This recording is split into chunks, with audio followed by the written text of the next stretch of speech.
Welcome to another installment of Monday Q&A. I hope you've all had a fantastic week. A very big thank you to everybody who continues to watch the channel, engage with the videos, check out the podcast, hang out on Discord, pre-save Ragdoll music that's coming over the next couple of weeks. I really do appreciate it, and I look forward, especially on my Monday videos, to reading through all your comments.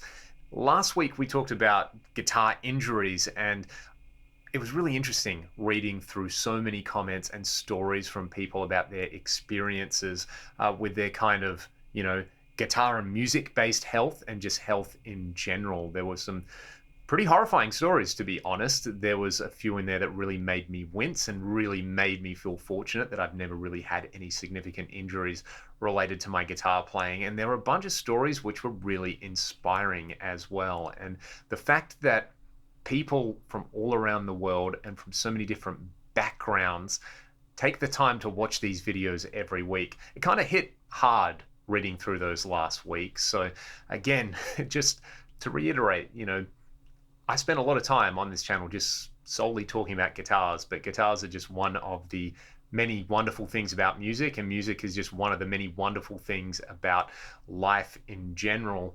But you got to take care of your health, your physical health, your mental well-being as well, and that should always be at the forefront of everything that you do. So just again, I really appreciate that people take the time to just come and watch me stuff around making guitar noises and talking about music. I really do appreciate it, and I really do hope you're all doing fantastic. I mean that every time I say it. It's not just autopilot. Thanks for taking the time to check it out. Hopefully this makes your day slightly less worse. Hopefully it makes it slightly better as well, because you all certainly make my day slightly better. With that, I'm going to dive into some of this week's questions. Thank you again to everybody who asked a question this week. If you'd like me to answer one of your questions next week, simply put it in the comment section below. And first cab off the rank today is from Corey Parsons. Don't you think it would be cool to hear some Chuck Berry licks played with an 80s guitar tone? Well, Corey, the Judas Priest version of Johnny B. Good immediately comes to mind. I think it's on the album Ram It Down. And if you haven't heard that version, go and have a listen to it, because it is peak 80s distorted guitar with modulation and reverb and grease all over it, with Rob Halford's amazing vocals on it. I don't know if I love the version. It definitely sounds of the times. It's slightly jarring in places hearing that mechanical precision with which Judas Priest playing something that I guess is traditionally more a little bit kind of loose, some classic rock and roll, maybe the most important rock and roll song ever. I know Elvis fans will probably fight me on that one. Jerry Lee Lewis fans will probably fight me as well. But when it comes to rock guitar, really it's Chuck Berry at ground zero. So yeah, go and check out that Judas Priest version of Johnny B. Good. It's definitely not the worst version of that song I've ever heard. It might not be my favorite, but there is some massive mega grease on those guitar tones. Have I had the chance to check out any RaingerFX creations? I have not. The RaingerFX stuff is definitely some of the most interesting stuff out there in the pedal environment. Genuinely doing something different. The idea that you put a liquid into a pedal and the material properties of the liquid change the sound of the pedal is so fascinating to me. I want to give my buddy Ryan at Plagueside Studios a shout out. I'm pretty sure Ryan did a video looking at some of the RaingerFX stuff, and true to form, if Ryan's going to touch something, they're going to do a very thorough job on there looking at it. I just watched their valve state comparison video yesterday, and it was fascinating, and I learnt things about those amps and guitar tones in general. I just really love the way Ryan approaches his channel, and if you're not watching the Plagueside Studios stuff, go and do it. You will love it. You will learn something. You'll be better for the experience, and I think Ryan in general is just someone we can all aspire to as a creator online, because they are so thorough in their approach and just approaches it with the best intentions in mind. My favorite synthwave bands and artists. I'm always stoked to know that there's fellow synthwave fans out there. I really got into that style because of the band The Midnight. Hearing 80s style synths with pumped up EDM style bass and saxophone solos makes me always come back to them. In particular, the Crystalline EP. I think it's that one. Whatever one has the song Crystalline on it is amazing. That's my favorite synthwave song of all. Gunship do some really great stuff. FM84 I really like as well, especially their vocal stuff. It's kind of more just retro 80s pop reimagined. I guess that is one of the criticisms of synthwave, is that it's actually not really that 80s sounding. It's basically like French house and EDM with some vintage synthesizer sounds, but I'm totally cool with that. I really, really like it. There's a few other bands on a big playlist that I have as well. I think I've shared that playlist before, but yeah, the Midnight are just top tier. I love everything about what they are doing. Like I said, the Gunship stuff is really cool. FM84, there's a few other ones that I need to reel off as well. Hugh Myron out of France, doing kind of guitar instrumental stuff in a synthwave style. There's a Ragdoll song that I actually did like a synthwave remix of, called Love on the Run, and we had the one and only Jeff from our Discord server jump on there and play some sax on it. You can check that out on my channel as well. Le Broc are another band that kind of do the 80s hard rock metal thing with synthwave elements that I really like, and Meteor are another one that I really like. There's one of those things where you can just kind of go on YouTube or go onto Spotify, look up one of these bands, and you're going to get the suggested list that has all the other ones on there. For me, it's, I guess you could call it a guilty pleasure, but I'm not even going to say I'm guilty about it. It's just pleasurable music to listen to because there are lovely atmospheres, great melodies, and you always get like a ripping guitar solo or saxophone solo on there. So would highly recommend checking out some of those artists if you like the synthwave thing. As always, let me know some of your favorites. Who should I check out in that style as well? I'm always keen to hear new tunes. This next one comes from friend of the channel, Tim. Wants to know, do I prefer John Sykes' work with Thin Lizzy on the Thunder and Lightning album or the first couple of Blue Murder albums? Tim, why do you do this to me and put me in these impossible positions? Because I don't think I could choose between them. I think the Blue Murder stuff, you know, is probably a better showcase of John's all-around skill as a monster guitar player, singer, and songwriter. And you can certainly hear a lot of the Thin Lizzy influence in the first two Blue Murder albums.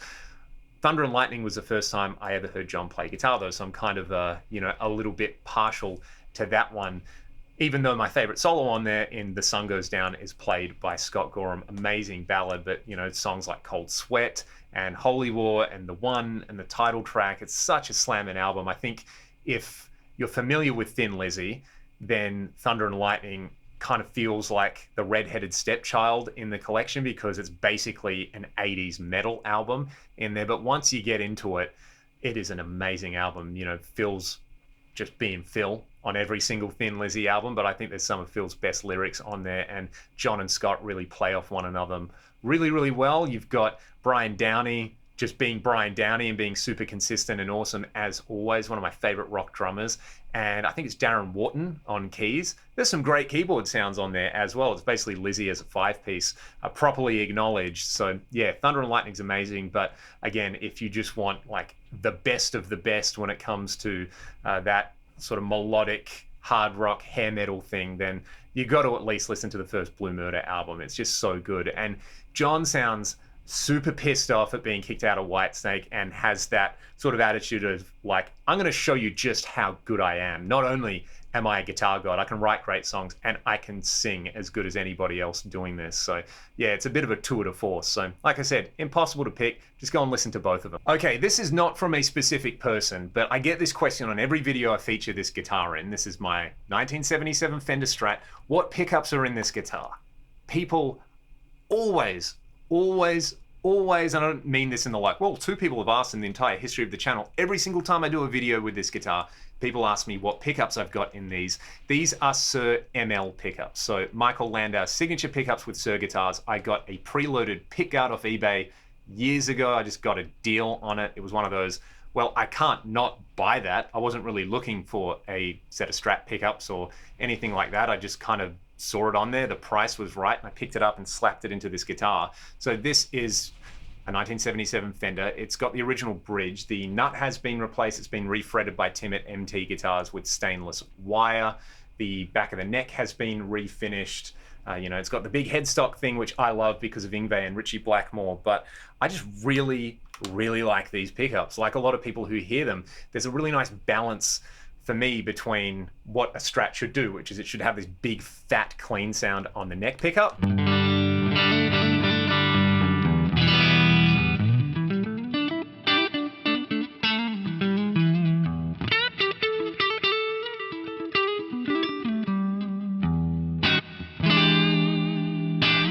bridge pickup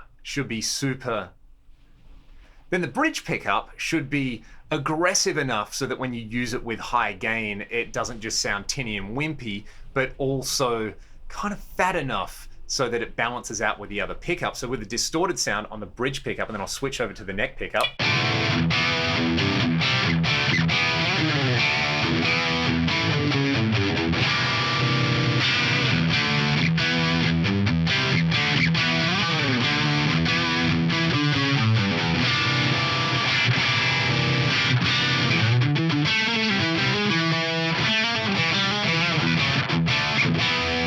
And then the in-between positions should be super sparkly for your kind of 80s clean thing.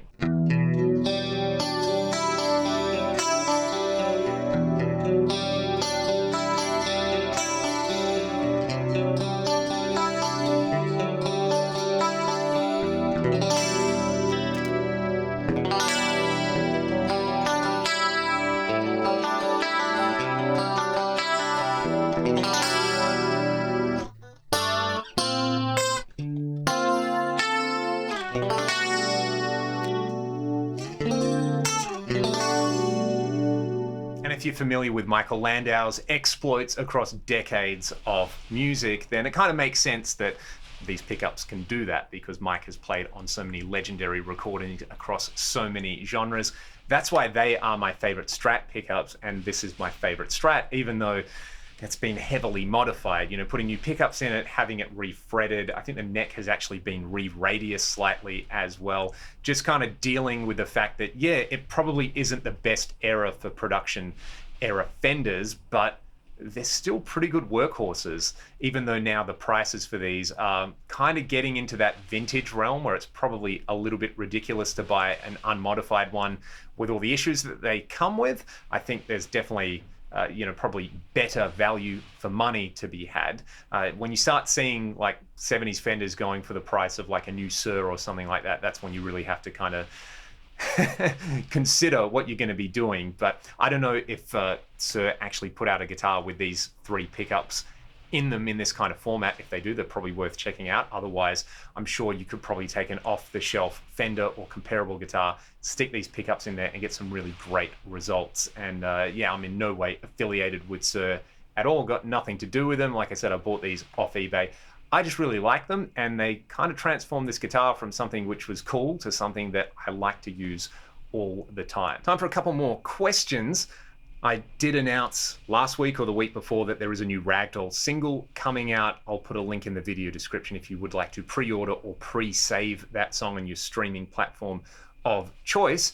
I was asked what I use on it for the guitar sounds, and I use my RaingerFX. It's actually using the RaingerFX Recto 1 Red model and a V30 IR.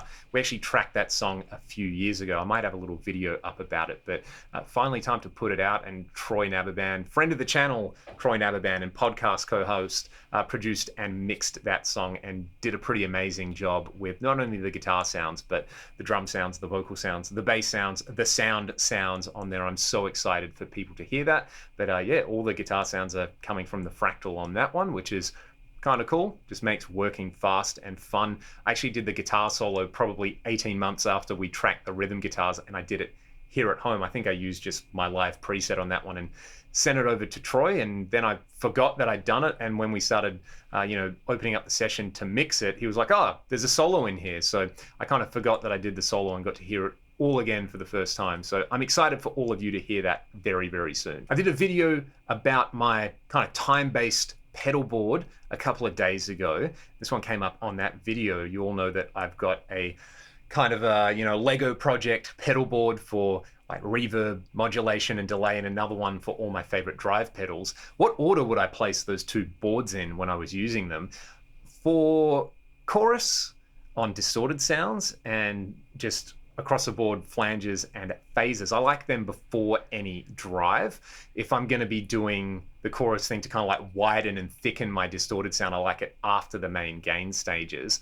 And then in general with reverb and delay, I like that after distortion. I like that it's a bit kind of cleaner. Having said that, there are situations where placing like a slapback analog style delay or tape style delay before a crunchy amp, or placing a reverb pedal, just after your main kind of overdrive, but before the crunchy preamp of your amp works really, really well.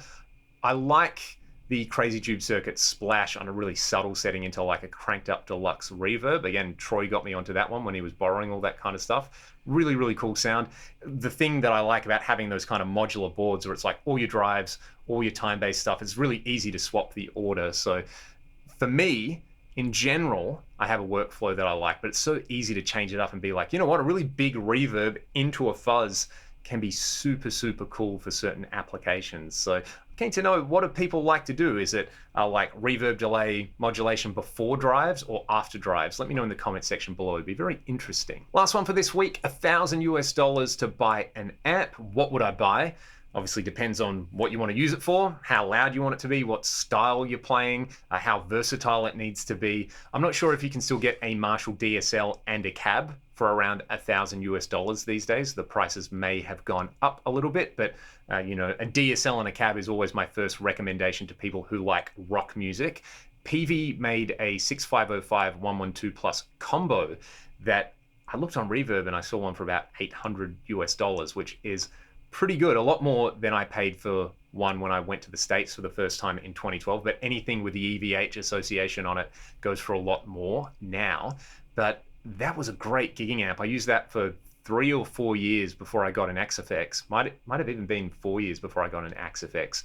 So that was just the amp that stayed in the US. Every time we'd go over and tour, I'd take it out of storage and chuck it onto stages, and even though it was small and compact, you could mic it up and it sounded great. It's got an effects loop, it's got a clean channel on there. I really, really loved the sound of that thing, and some of the best gigs I've ever played in my life, I played through that little amp. So that's a great selection. Any of the kind of like Fender hot rods are pretty popular as well.